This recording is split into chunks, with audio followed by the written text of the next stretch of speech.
that the Holy Prophet Muhammad sallallahu alaihi wasallam was mentioned by name in the Bible.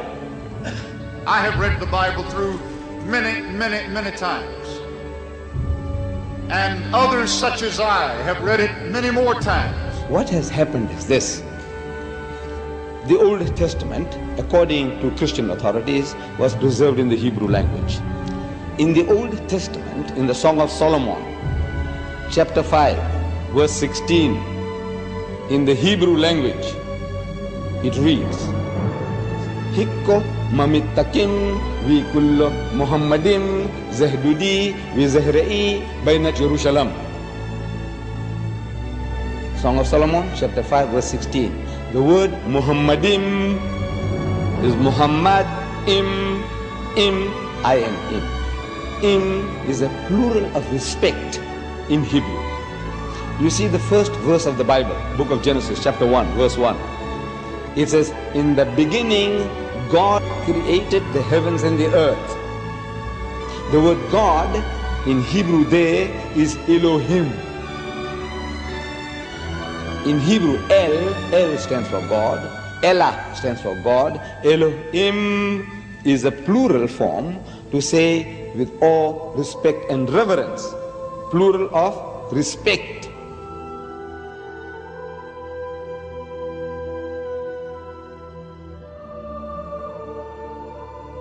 The word is there in the Hebrew language. In the original, what they call original, it's there.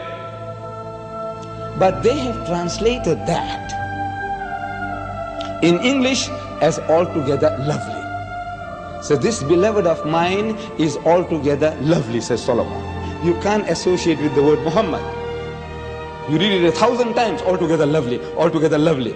Or let's say in another language, the praised one, the praised one. Muhammad means the praised one. But he said the praised one, the praised one. You can't think that he's talking about Muhammad, though Muhammad means the praised one. You have no right to translate names of people.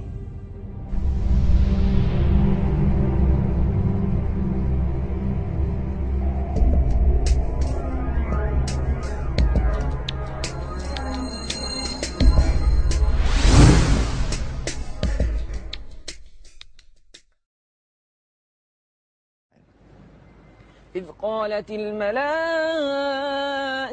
يا مريم إن الله يبشرك بكلمة منه اسمه المسيح عيسى بن مريم.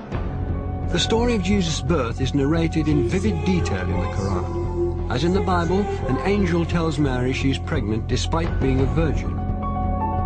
But the story of what follows then changes completely.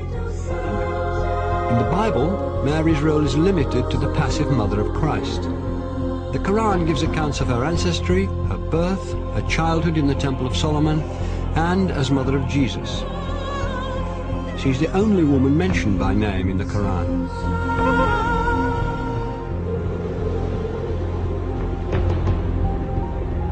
The ability to talk as a newborn child is one of many miracles not recorded in the biblical account of Christ's life.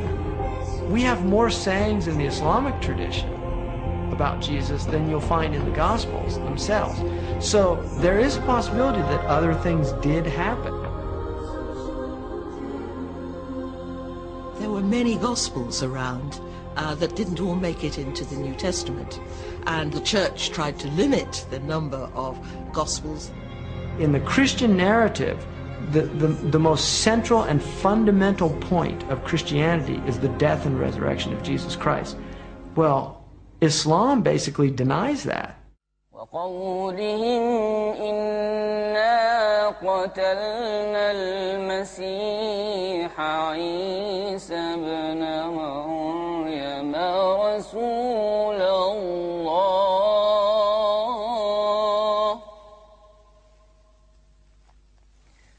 وما قتلوه وما صلبوه ولكن شبه لهم. To find the story of Christ's crucifixion and resurrection being changed is too much for some Christians. J. Smith is an evangelical Christian who spent 25 years studying Islam. is dedicated to disproving the Quran's version of Jesus' last day on earth. If Jesus were to come down to Speaker's Corner, I would imagine he'd get up on the ladder like I'm going to get up on the ladder. And what he would say to Muslims specifically is, they would probably confront them with what they've done to him, what their scriptures have done to him, not them personally, what their scriptures have done to him by taking away his divinity, by also suggesting that the greatest act of history, the most sacrificial act that anybody has done, to die for mankind, God Himself to die for that which He has created, has completely been eradicated, has completely been thrown out of their scriptures. The essence of Islam is submission to the absolute, to the divine. And that's where salvation lies, in submission to the divine, or at least a recognition of the divine. In Christianity, salvation lies through the acceptance of the blood of the Lamb. That is a completely different narrative than the Quran is giving. Who's right? Well, the Quran says, you make your choice here, and I'm going to let you know in the next world. In the Quran it says that on the Day of Judgment, God will actually ask Jesus Christ, did you tell the people that you were God? And Jesus says, you know what I said, you see everything I say and do. I would never say that. Glory to you, transcendent are you. I would never say that. I have no right to say that. Why aren't you Muslim? Why aren't I? I'm a Jew. You're a Jew? Oh, I was previously Christian. For Christians to believe that Jesus was God in human form is absolutely fundamental, because it means that God understands us. God isn't some distant deity living in the glory of heaven. He can understand what it's like to be in pain, to be betrayed, to be hurt, to be bruised, to be bullied. God understands our situation. If Jesus was God, then who was supporting the world while He was supposed to be dead? Or if He was God, then who was He praying to? 3 books. What doesn't work is that God has family. I can't believe that Mary can give birth to God. For God to be God, He has to be the creator and not become part of creation. Officials act that anybody has done to die for mankind, God Himself to die for that which He has created, has completely been eradicated. But God is not bound in the frame of reference. He's the creator of time. Time is a creation of God. Matter is a creation of God. These are transient entities. Transient entities cannot come into existence by themselves. So when we talk about frame of reference, we must clearly understand that every time we ask questions about God in time, knowing the future, we have to be very careful in how we're defining this terminology. For God's knowledge of the future, of my future, is absolute in His domain. He knows everything. But He's not bound in the time where He is experimenting Himself, for He's not bound in space, time, or matter. Those are created entities which He has put into it. So for me to put Him into it would be also very wrong.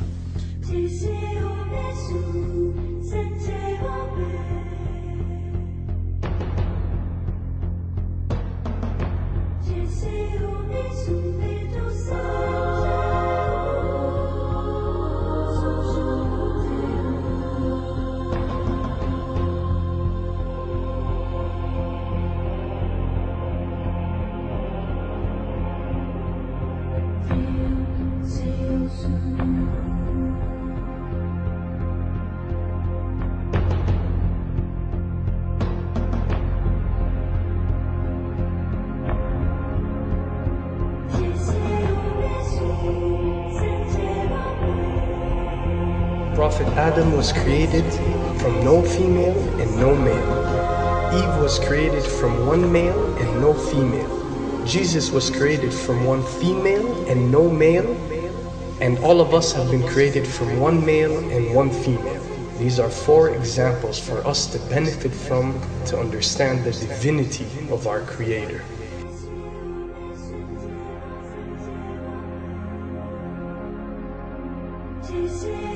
Then there is no difference that cannot be overcome between Christianity and Islam.